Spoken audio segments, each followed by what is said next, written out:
Christians wake up. I think it's time the church wakes up. And I think it's time that the world wakes up. And one of the things we're going to talk about is the fact that so many things have been happening so fast. And we talked about it during our whole homecoming series. We talked about just how fast things have been going, really since World War I, but we even focused in and narrowed it down, and we talked about how fast things have happened in the last 9 months. Things in the last 9 months have happened at a rate that is faster than they've ever happened, at least in my life. And one of the things I said during homecoming is that it's not so much that what is happening, it's how fast it's happening. It's even that we've gotten to the point where it's normal to happen. We've gotten to the point where what is weird, what is abnormal, and what should be disruptive to a whole nation, to a whole world, has just become the next 24-hour news cycle. And we expected another gigantic, I can't even tell you what I will preach on next week, because I don't even know what's going to happen between now and next week. In fact, one week I was up here preaching on one thing while there was a riot happening in Charlottesville over white supremacy and neo-Nazism at the same time as I was preaching, and I was unaware of it. So how then can I tell you what it is that I will preach about next week? I can't even tell you if there is a next week. There probably is, but I can't promise you. No man knoweth the day or the hour. But we know the times and we know the seasons, and we spoke about that during homecoming. And I like what Paul says here in 1 Thessalonians. Paul in 1 Thessalonians says something that is right on par that we need to think about today. I like what he says. He says, now concerning the what? The times. Concerning what? The times. Concerning the times. And? The seasons.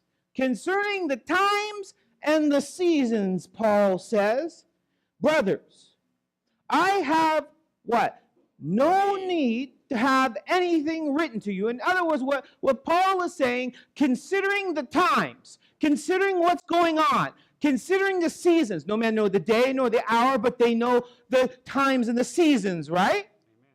Considering the seasons, Paul says, I shouldn't even need to write you. In other words, I shouldn't even need to tell you that you need to wake up. I shouldn't even need to tell you you need to be more alert. I shouldn't even need to tell you to pay attention. I shouldn't have any reason to have to write you. You should be able to look and see what is going on now. I kind of feel that way this morning. Most of us are Seventh-day Adventists. Most of us have been taught prophecy since we're little babies. Most of us have heard more prophecy sermons in church than any other group of people we know of. Most of us can tell you what is in Daniel 8:14 by memory, or even Revelation 14, verse 12 by memory. Or 12, Revelation 12, verses 1 through 12 memorized. I could begin to recite key prophecies, and you would probably recite them back to me. So I'm with Paul today when he says, I should not have to even write you. I should not even have to tell you. You already know, but you remember Thessalonica. Remember what was going on. Remember, Paul went there to preach the gospel, and he got chased out of that city. Jason got arrested for just knowing Paul from synagogue. They came to Jason's house and they broke down Jason's door and they arrested him and they took him to jail and they wouldn't let Jason go until he paid a big price of money or told them where Paul was. And Paul had to leave Thessalonica to run away to Berea in order to stop the persecution of the Thessalonian believers. So now he writes back a letter and he's like, there are some things we need to clarify. There are some things we need to talk about. There are some things that we hear that you're misunderstanding, but I shouldn't have to. These are basic things. You should know them already. For you yourselves are what? You are what? Fully aware of that day. Of when? The Lord. Is there any Seventh-day Adventist who can't be fully aware that we believe Jesus is coming back? Or can't be aware of what the signs are before Jesus returns? Or can be aware of the things that must happen shortly and quickly and can't see them coming at them? Paul says the same things to the Thessalonians. For you yourselves are fully aware of the day of the Lord, that it will come like what? Like a thief in the night. Paul says, I don't have to warn you. Paul says, you should already know. Jesus said a thief comes at night when you're not what? Expecting him. Right? For if the thief came in the day and you were just sitting around having lunch,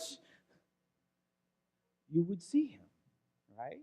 So Paul says, look, I don't have to warn you. I don't have to tell you to set up security cameras. I don't have to tell you to be aware of what time it is. I don't have to tell you that Jesus is around the corner because you already know these things. You should be what?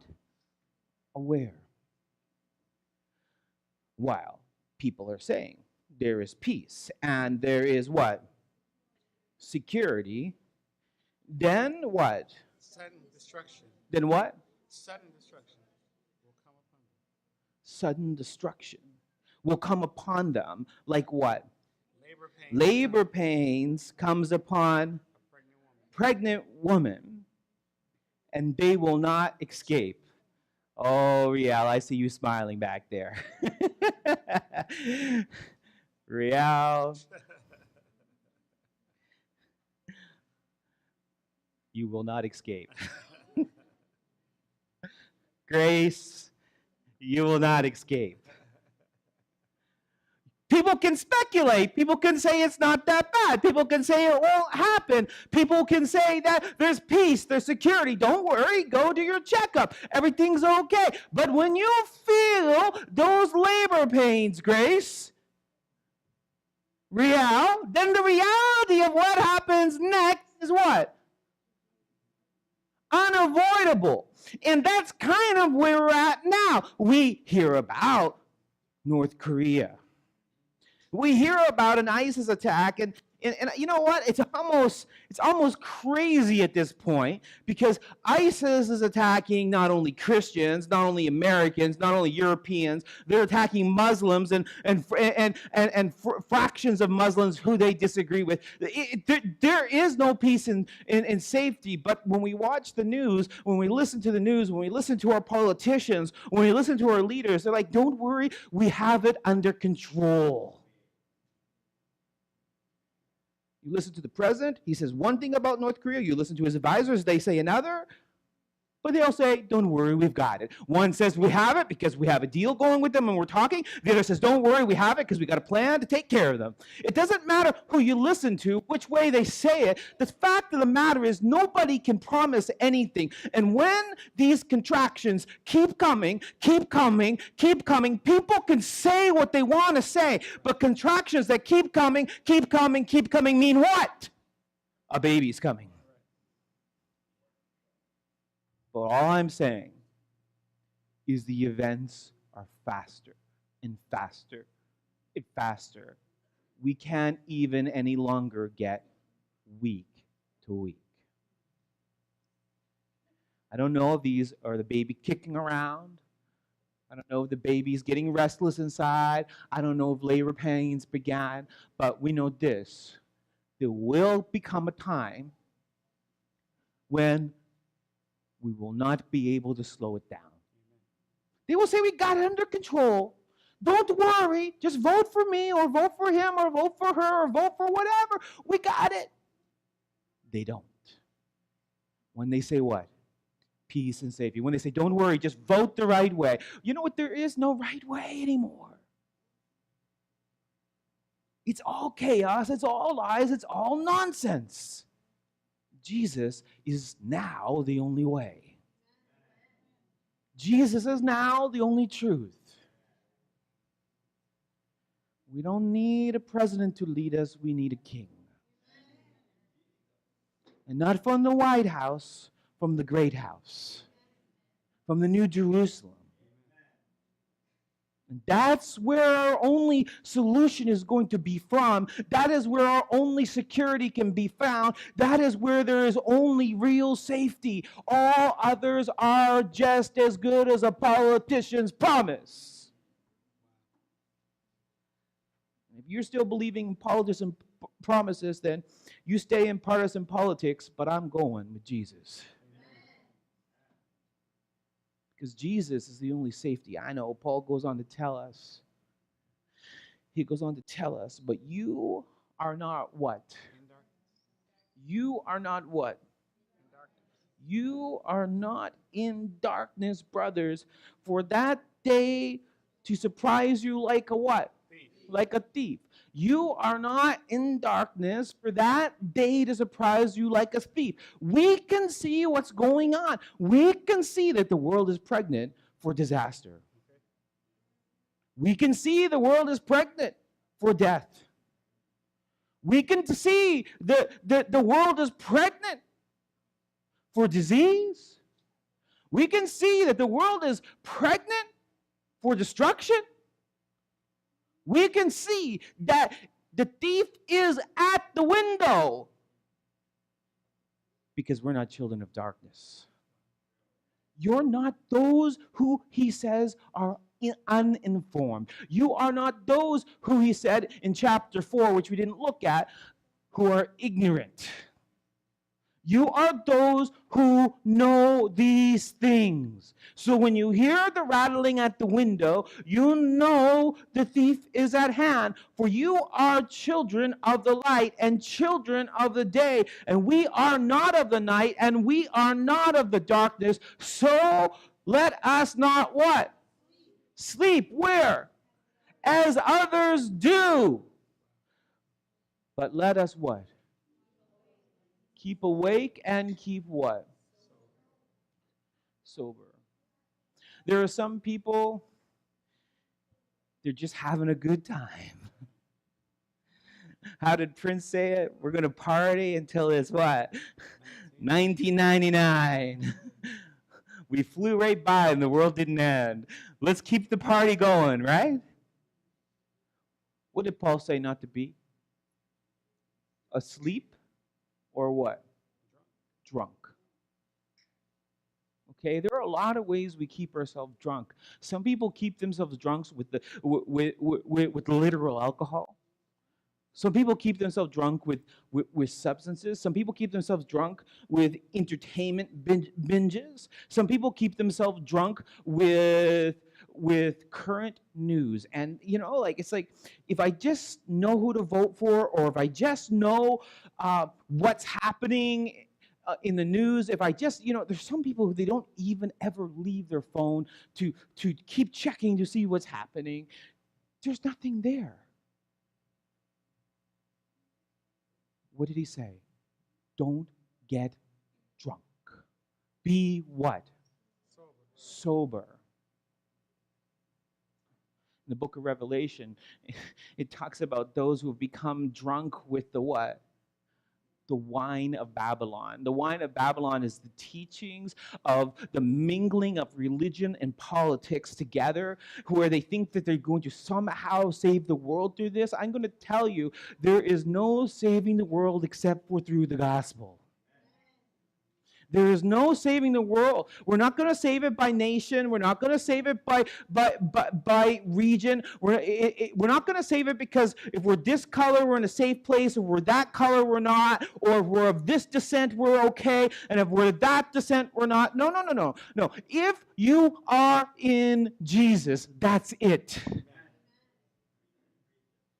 So the world is going along, and they're believing the stories that they're reporting. They're believing, like, I'm not talking about conspiracies, but they're just believing the promises. They're just believing that things are going to be okay. Why? Because they've always been okay. And the world is always okay, and the world is always a good time until it's not anymore. The problem with getting drunk is eventually there's consequences. And if you get too drunk too long, you go to sleep and you might not wake up. Now when Cosley was preaching here a few weeks ago, he preached on the 10 virgins. And on the 10 virgins, he talked about that. How many were asleep? Oh, come on.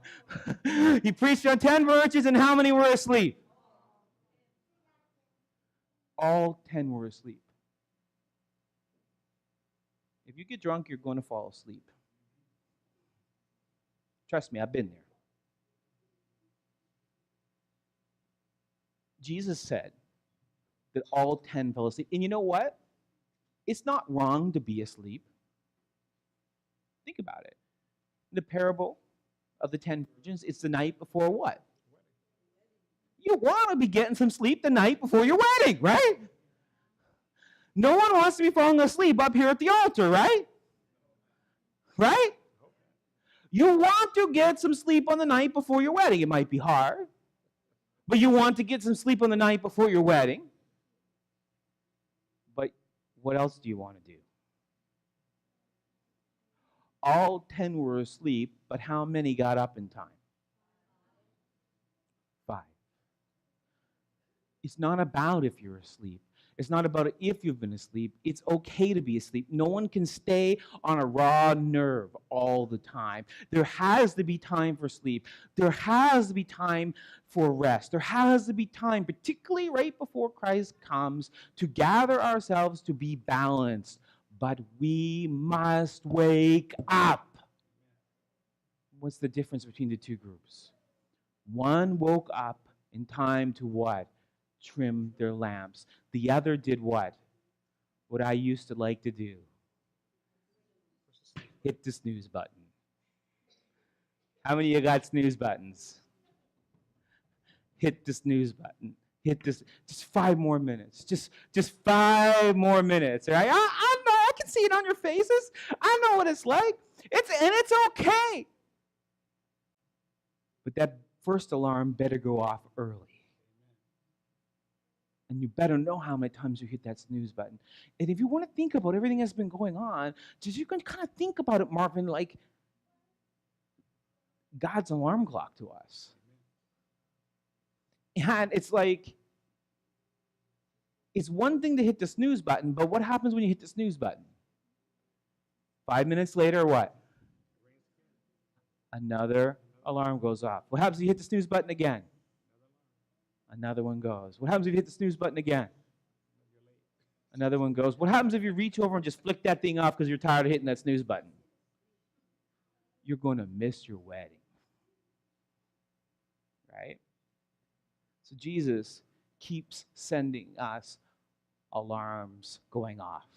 Jesus keeps sending us alarms saying, get ready. Jesus keeps sending us alarms to say, it's time to get up. I don't know if it's time for the wedding yet, but it's time to get up and it's time to get ready. It's time to get up and it's time to trim the lamp. It's time to get up and it's time to make sure you have enough oil in your lamp. It's time to get up and it's time to get ready because the bridegroom is what? Coming. Alarms keep coming, alarms keep going. I don't know for how long, but they're there to wake us up. For those who sleep, sleep at night. But those who get drunk when? At night. But since we belong what? To the what? Day, you are okay to sleep at night. But if you belong to the day, what do you do when it's day? You get up. Let us be what? Sober. Sober. Now watch this. Putting on what? Breastplate of The breastplate of what? faith and love. Faith and what? Love. Faith and what? Love. Faith and love, and the helmet of what? Hope and salvation. Hope. Did you get it? The breastplate of faith and love, and the helmet of what? Hope of what? Salvation. Salvation, because no matter how many things come at this world, we have to have a breastplate of faith and love and a helmet of hope, because they cover your vital organs. Faith and love are what? What do they cover? Your heart. What is Paul saying? When these things go, when the alarm clock keeps going off, when the alarm clock keeps ringing, and you're tempted to reach for the snooze button, remember your heart needs faith. Not just faith, but faith and what? Love. Because faith covers you. I need to be ready because I want to be ready. But love covers the world because I got to get out of bed, not just so that I'm ready, but so that I get other people ready. And a helmet of what? Hope. Because hope, believe it or not, is an intellectual thing, not an emotion. I have hope because I think of what's going to happen and what I know about what's going to happen. Paul says, when you keep hearing the warnings, when you keep hearing the alarm clock, when you keep hearing the buzzing in your ear, stop hitting snooze, get up, use your faith, use your love, and use your hope. Because none of us know what's going to happen, just like again this week.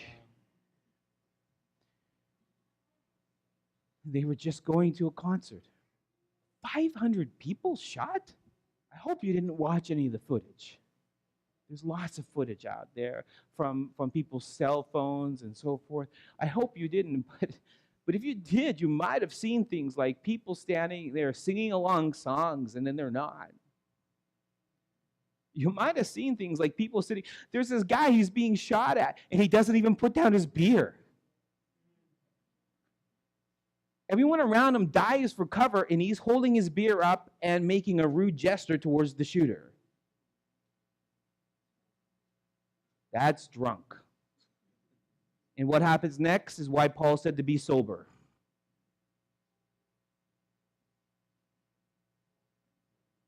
How many alarm clocks? How many alarm clocks do you think went off for those people who were at that concert that night? I'm sure that wasn't the first time Jesus was calling them. What about those who were in Mexico when the 3 earthquakes hit? Is that like 3 snooze buttons?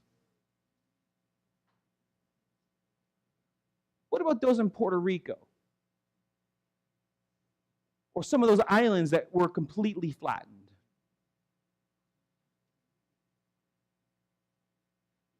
See, because I don't know when Jesus is coming, but for you and for me, it may not be when Jesus is coming. That's the big thing. Nobody knows when our last snooze button is. If you use a snooze button, the best thing to do is to use it once or twice.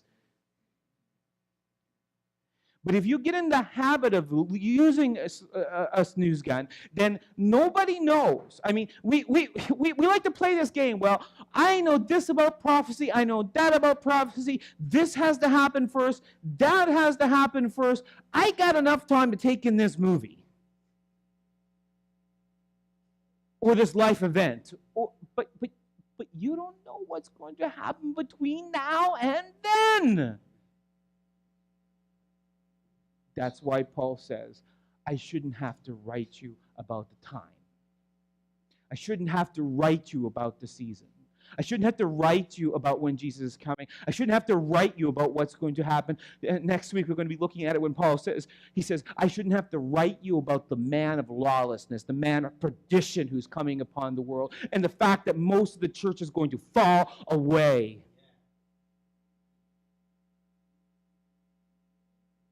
Because I just want to hit that snooze button one more time. Paul says, you've got to have love. You've got to have faith. You've got to have hope. These are the only things that matter now. That's it. These are the only thing that makes you both ready for that final event and the little events leading up to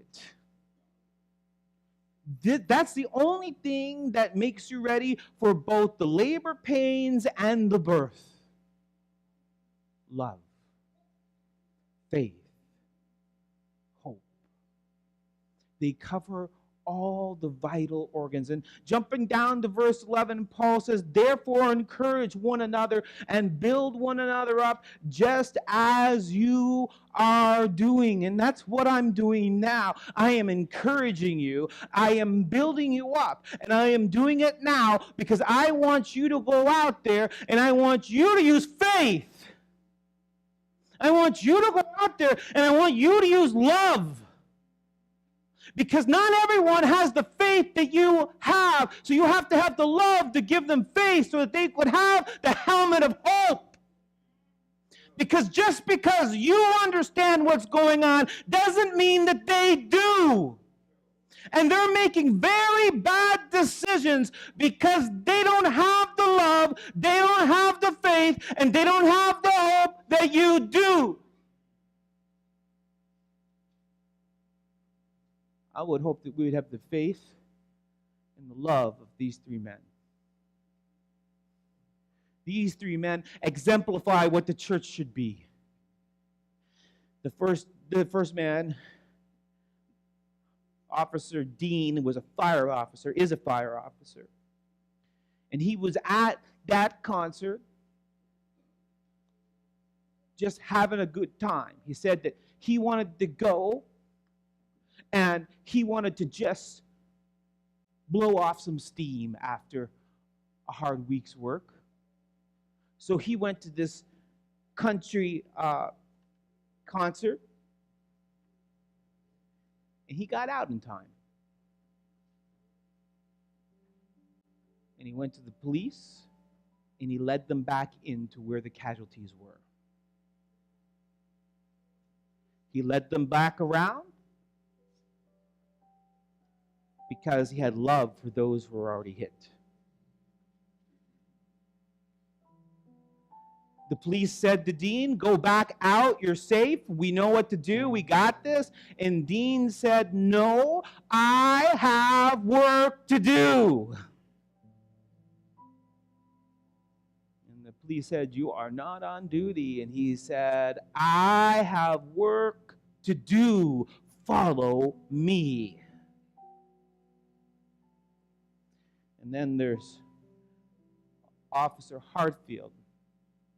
He's an off-duty police officer. He works late hours. So he promised his wife that he would take her to a concert to make up for the fact that he's never home. Officer Hartfield went out with his wife that night,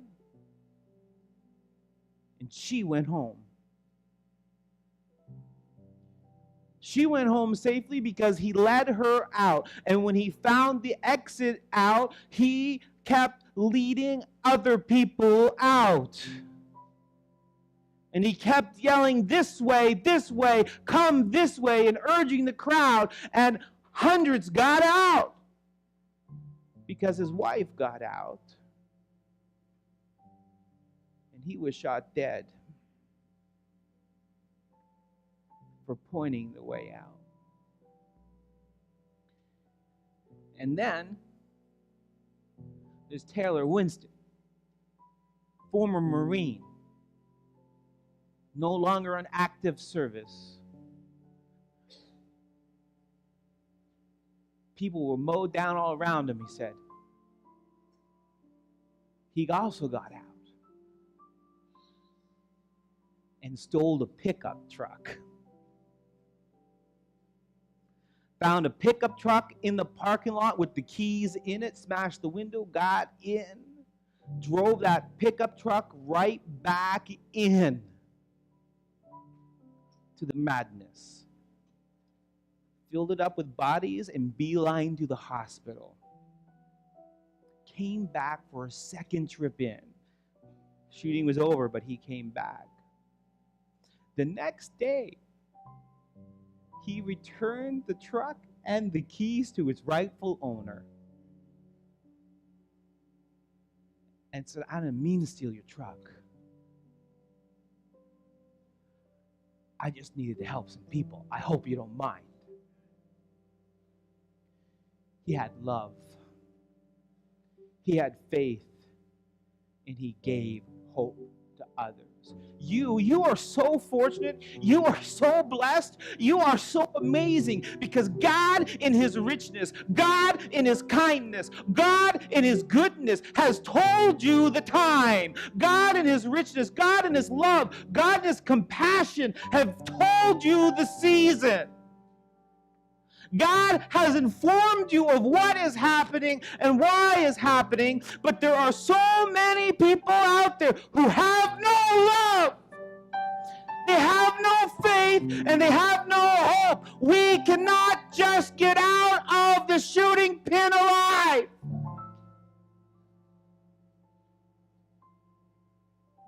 We have to be like Dean and Charleston Hartfield and former Marine Winston. We've got to get others out with us. We've got to show them the way out, even if some of us get shot on the way. We've got to get some other people out, even if we're not on duty. We may even have to borrow a truck. But we've got to be about our mission, and church has got to be about more than what I want, more than about what I like, more than about is it getting done my way, more than about what is my position, more than about do I really have to get up in the morning. We've got to rescue the world, because I'm going to tell you right now, I know the text I'm preaching next week. I don't know the context, because I have no idea what's going to happen in the next 7 days. I would like to be surprised, and it be nothing. I'll have faith, I'll have love, and I'll have hope. But it seems to me birth pains are beginning. What are you going to do about it? Marvin, will you lead us?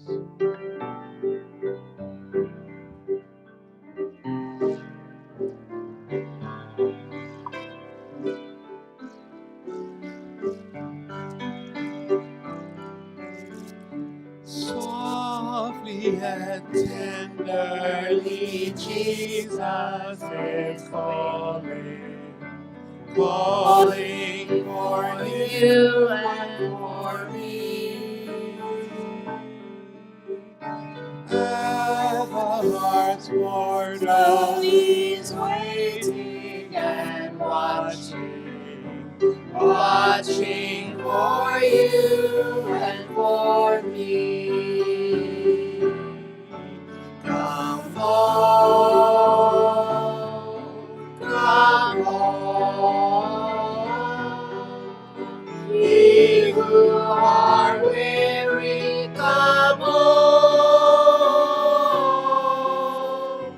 Earnestly, tenderly, Jesus is calling, calling, oh sinner, come.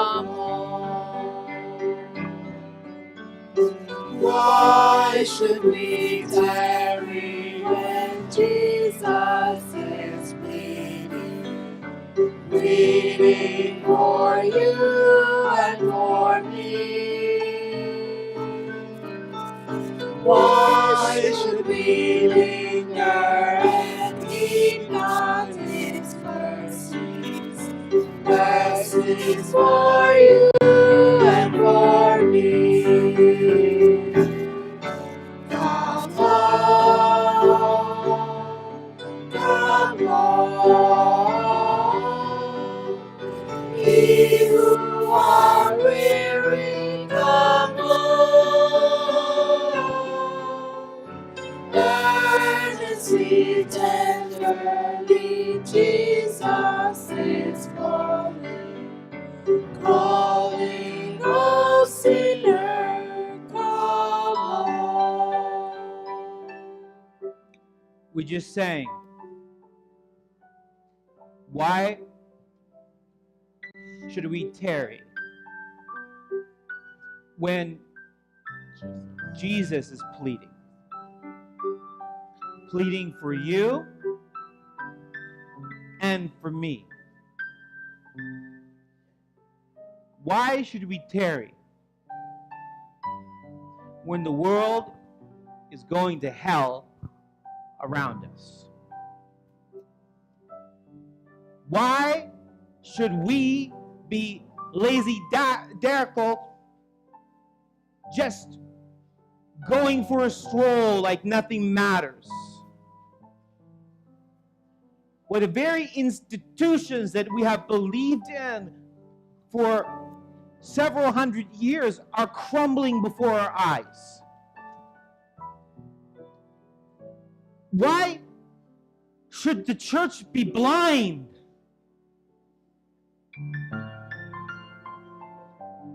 as nations are angry with each other? As perplexities and natural disasters become commonplace? Why should we still be caught up in getting drunk on the things of this world? Faith is the breastplate that is supposed to protect us from the spear of the tail of the scorpion who is devouring this world. But there's more than faith. There's love. Love for the lost. Love for the confused. Love for those who don't have faith. To bring them hope in a world where hope is perishing. Jesus is calling, not just for you and me.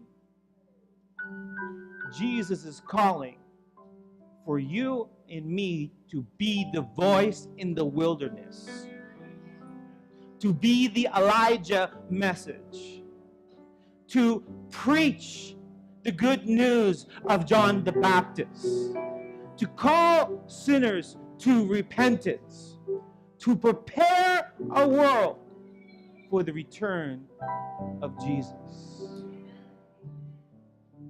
Think of the wonderful love He has promised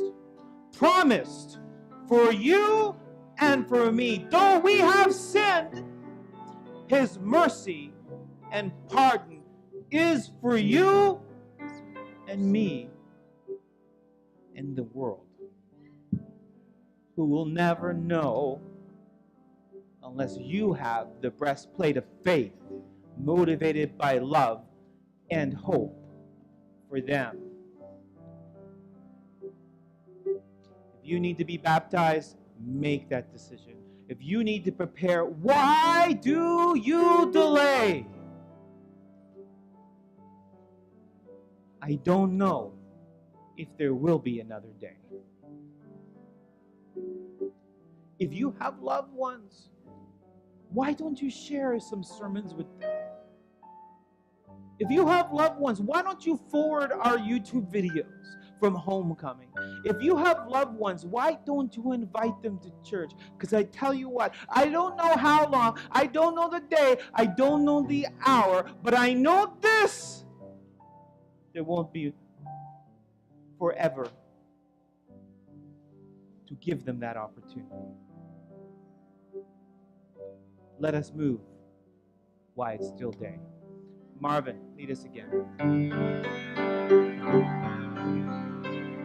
Think of the wonderful love He has promised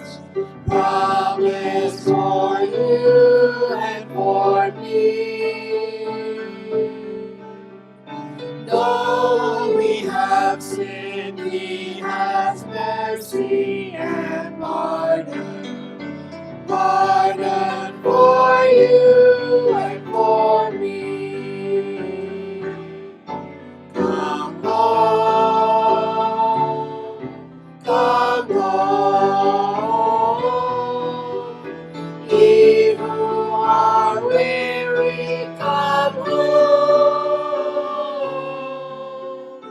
Earnestly, tenderly, Jesus is calling, calling, O sinner, come home.